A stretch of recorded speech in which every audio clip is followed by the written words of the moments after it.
What's good everyone, welcome. I hope you enjoyed Nezha gameplay against level 9199 steel path enemies in Warframe, and that's the build I'm sharing with you today, as this is the first level cap Nezha build in my channel. So if you want to see more Warframe content, don't forget to like, subscribe, let me know in the comments below what you think about this Warframe, and if you're going to build it, let's go. And as always, we start with beginner's friendly approach for Nezha Prime abilities. It doesn't really matter prime or not, the Warframes doesn't get primed in their abilities. Passive, slide 60% faster and go 35% further. I think it should be reworked. And it got an augment called controlled slide. You disable the passive and you get 15% strength. It's a nice deal, but I don't like it, and I think Warframes should have their own augment slots in the mod window, so you don't put the augments same place where you put the other mods.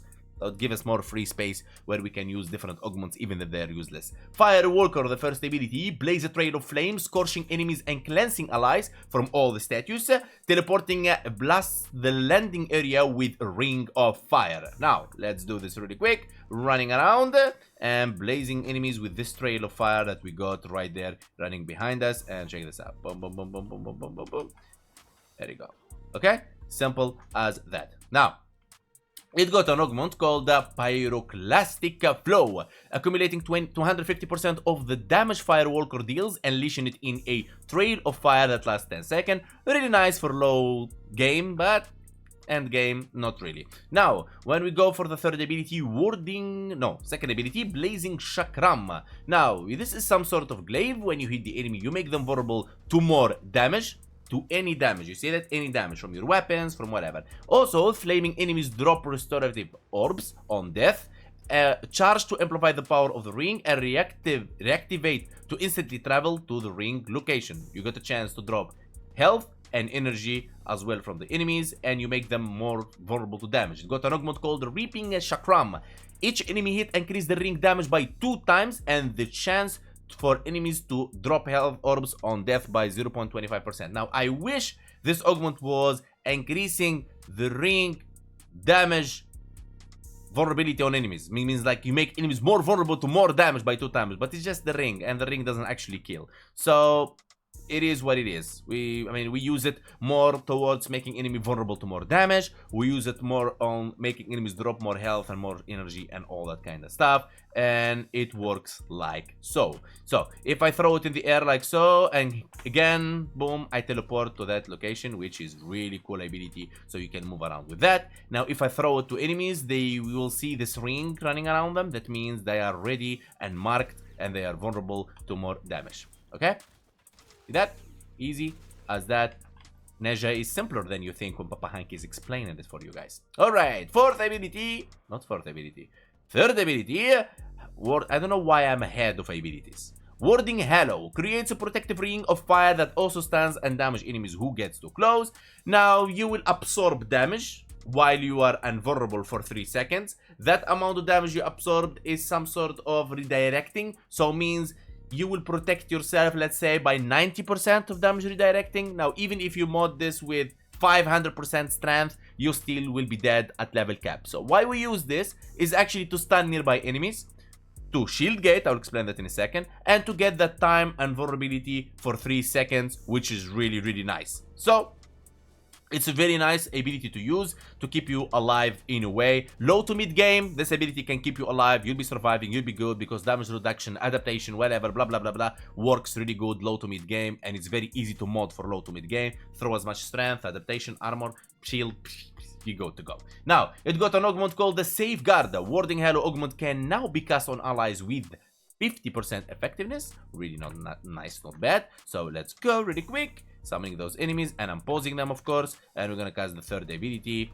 And look at that, we're collecting our damage to redirect to them, and there you go, we broke and we're dead. And even if you mod for 500 strength, you still will be dead. It doesn't matter. Okay, and these enemies, 230 heavy corrupted gunners, they are no close to level cap damage output. If you saw the gameplay, it was millions, and you don't want to get hit by millions. And now for the fourth ability, Divine Spears. Impale nearby enemies on spears that erupt from the below. Activate again to slam surviving enemies back into the ground, and they're open for finishers. Then let me show you. And it's a very amazing, powerful ability for CC and opening them for finishers. Look at that. Boom. dropping them down, and you can open them for finishes if you're building for crescendo. Now, this ability has a very powerful augment called Divine Retribution. Statue effect spread to all speared enemies. Spear explosions scaled by 1x of remaining slash, toxin, and hits. Statue effects base radius is 14 meters. So if, for example, we bring compressor, just for the show, we bring compressor really quick, and let's take, for example, the priming build for it with secondary encumber. All right, and we just go to these targets. Let's summon 20 of them. Heavy corrupted gunners, really quick. Boom, boom, boom, and then we equip, of course, the augment, because that's very important. Without the augment, we're not gonna do anything much. And then we just head to the targets. Now remember, this is without any ability strength, okay? And we're just gonna hit this guy. As you can see, all of them got affected. Just gonna keep hitting this guy. Look at that. Now we don't have any range, so that's very important, guys, to know. And then you see how much damage we did to all of them. I'm gonna pick them up again. Now imagine this. I mean, don't worry about this guy. What the heck happened to this guy? Yo. Okay, so the idea is, after that guy gets it all, we drop them and we do all the damage, and some of them are already dead and we don't even have any strength. So if I pick them up, put some statue like this, and then, for example, hit them with glaive. For example, couple glaive again here, and then I drop them instantly dead, because slash from glaive is so powerful, and when you drop them, they're gonna get all the stats immediately as one proc, and they technically dead. You don't believe me? Let me show you one more time. Here, heavy corrupted gunners. Boom, boom, boom. And then what we're gonna do, we're just gonna pick them up in the air, and then we're just gonna go glaive, and they're just dead. You see, that's the power, because glaive slash is really powerful, and that's why any slash weapon with this guy is gonna be really crazy. Look at that. See that? I just tell you, it's just broken 100%. Okay, that's why he's broken. Really good. Okay, now the damage multiplier will scale, of course, with ability strength. So the more strength you put in there, the more damage multiplier you're gonna get. And what you saw right now was without any damage multiplier. So imagine if we go like damage multipliers 4.85, what results we're gonna get. And if we get more range in there, now yeah, it's nerfed by range, but still it's gonna be really good. Look at that. We don't even joke around. We don't even joke around. Look at that one more time. It's just satisfying, guys. I'm sorry, but it's just satisfying. Look at that. Boom. They're just dead. It's just like powerful. Alright, now let's go for the build. But before that, 79% of you watching are not subscribed. Hit that subscribe button and like Tano. Helps a lot with the algorithm. Much appreciated. Now, before I build my weapons and my warframes, I rely on a method called DVS. D, how I'll be dealing damage. What elements I'll be using. What's the faction I'm fighting. So I am aware of all these kind of things. V, how I proc 10 stacks of viral to make enemies vulnerable by 325%. More damage to their HP. Why? Because every enemy in the game has HP, no matter what enemy you fight. That's why viral is meta. S, for stripping enemies armor. It doesn't matter. You strip them with corrosive, you strip them with helmet ability. I don't care. But stripping enemies armor, you will do more damage to them because you lower their damage reduction. That's important. DVS. And I promise you, following my DVS method, you will start making your own powerful builds. You know what? Try it and let me know if it fails you. You know, I'll give you back your archon shards. Now, if you don't like my methods, I prepared this sheet right here. You can follow different style to fit your style. I don't know what I'm saying. Anyway, please stick to the community guideline. This build sucks and whatever. No, just share with us your build. If you don't like this build, it's okay. It doesn't work for you, but it did level cap already. So just like share with us your build. We would like to see that. Now, why we go for level cap? Now, this build that I'm going to show you today, it can go from level 1 to level cap. But why we test at level cap? Because level cap, enemies, they are at their prime EHP. Means they are at maximum health, maximum shield, maximum overguard. That's important to know. Also, enemies scale on their damage output at level cap. That means enemies that are at their prime damage output means we will test the Warframe survivability at enemies prime. That means we are fighting the ultimate prime enemies. That means any enemy under level cap, it will be piece of cake. You don't have to go to level cap, but the fact that I deliver for you builds that scales, not synergy and complications that you will forget in couple of weeks. Simple as that. Now, shield gating. Shield gating is very important in Warframe because it is the method that you survive with it in any level and any content in this game. Why? First thing first, in Warframe, EHP for Warframe sucks because the Warframe health, shield, overguard doesn't scale with enemies level. That's why we don't build for health, we don't build for overguard, we don't build for any of that. We just use them as the first lane damage in whatever you want to call it, or cleansing ourselves like for overguard and all and all and all, until DE rework the scaling EHP for Warframes. Then we can talk about health tanking, you know, shield tanking and all that kind of things, because until then, I'm sorry, this is what we have and this is what DE gave us to play with, so we have to adapt to it. It's not me. I would really like to give you health tanking, I would like to give you shield tanking and whatever. So what is shield gating? Shield gating is simple. First, you need to understand, when you receive a fatal blow in your shield, when you lose it all, you need 4 seconds to start regenerating your shields, which sucks. Now, if you lose part of your shields, you will need 1 second to start regenerating your shields. And this is very important information to learn that helps you survive. Now, if you know these two options, so you need to know also when you lose all your shield, you don't die.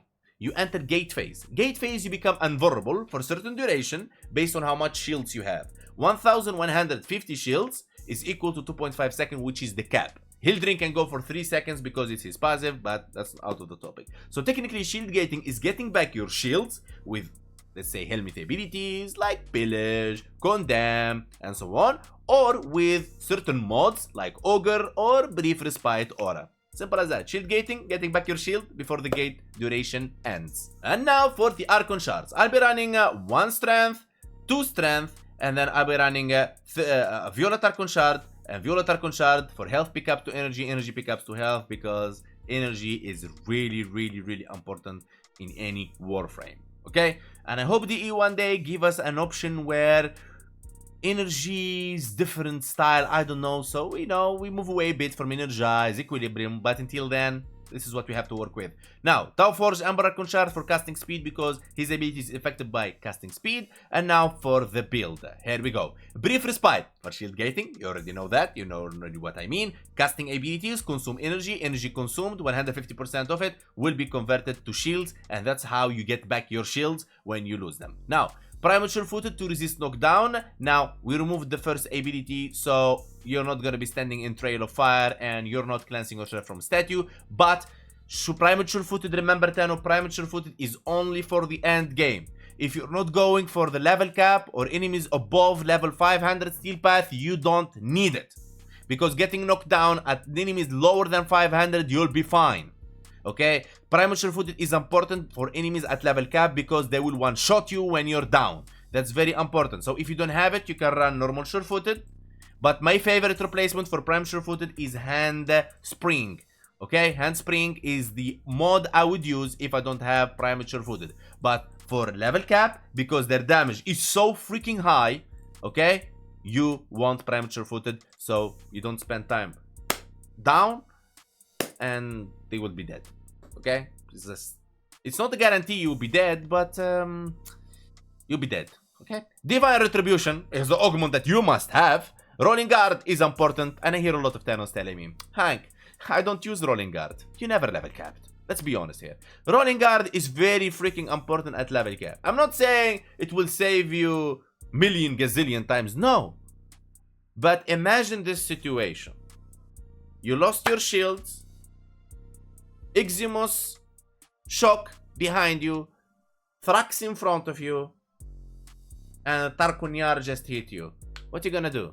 You're gonna tell them, I'm very powerful? No, you're gonna roll guard, man. Stretcher, ability range, overextend for ability range, negative strength, flow for energy, redirection for shield capacity, so we get ourselves at least to 1.6. Now, of course, you can use the catalyzing shields, and I heard rumors that the catalyzing shields it's bugged for 2.5 seconds, but I just feel uncomfortable with 37, but it's totally up to you what you want. Okay, you wanna go shield capacity, catalyzing, or whatever. But what I heard is the catalyzing shields is actually gives you 2.5 seconds.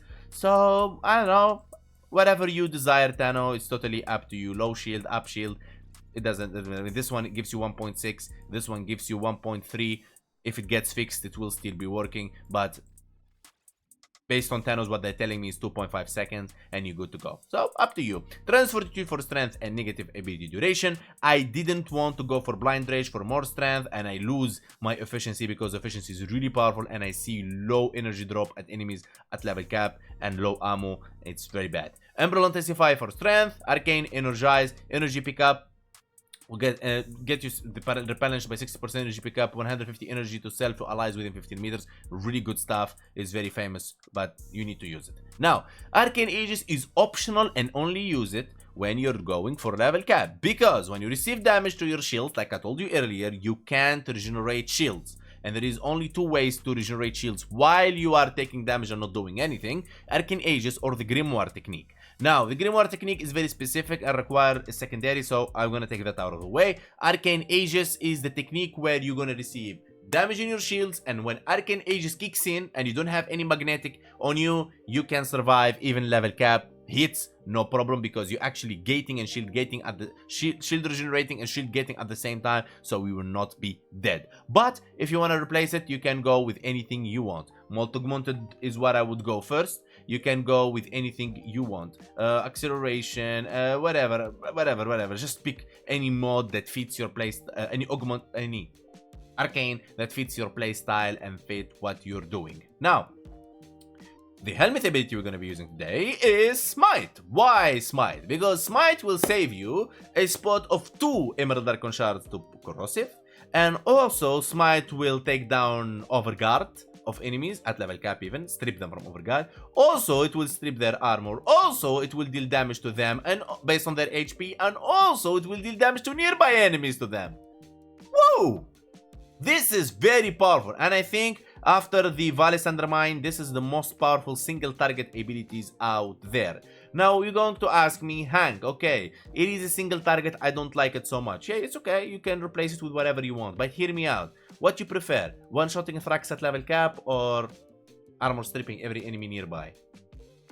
And it costs 25 energy only. This ability by itself can kill enough enemies to get you back your energy with Arcane Energize better than any other helmet ability. But it's your decision. You can go with Terrify, you can go with Pillage, you can go with whatever you want. This build is good for almost any helmet ability. Just fix the duration and you'll be good to go. Now, let's check this out really quick since we talked enough about that.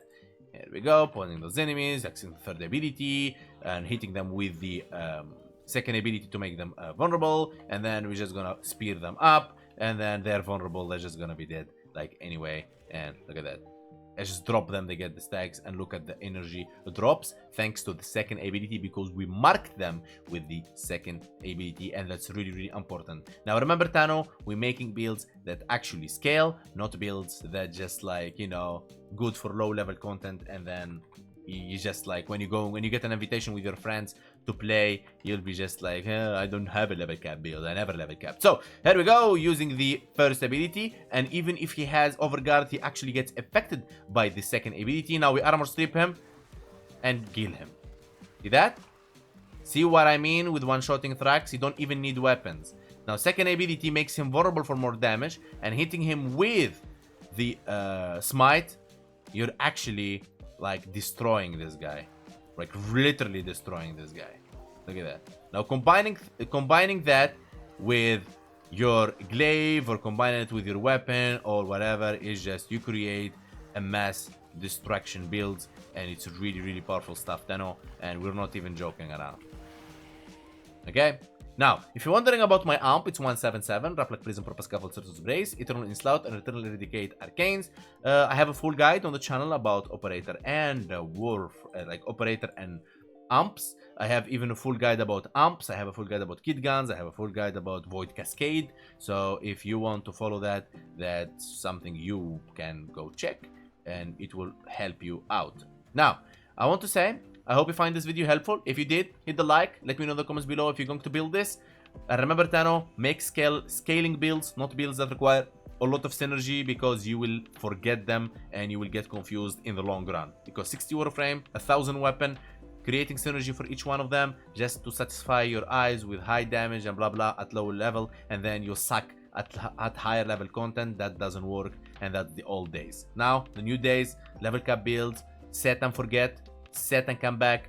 Even if you don't play for 1 year, the build is ready to go for you without worrying what weapons you need to just make the build work. Thank you so much for watching. Like, subscribe, follow me on Twitch, join my Discord link in the description, and see you guys next time. Special thanks to all of members, special VIPs, and speed donator, hope donations, and everyone in my community. Big love.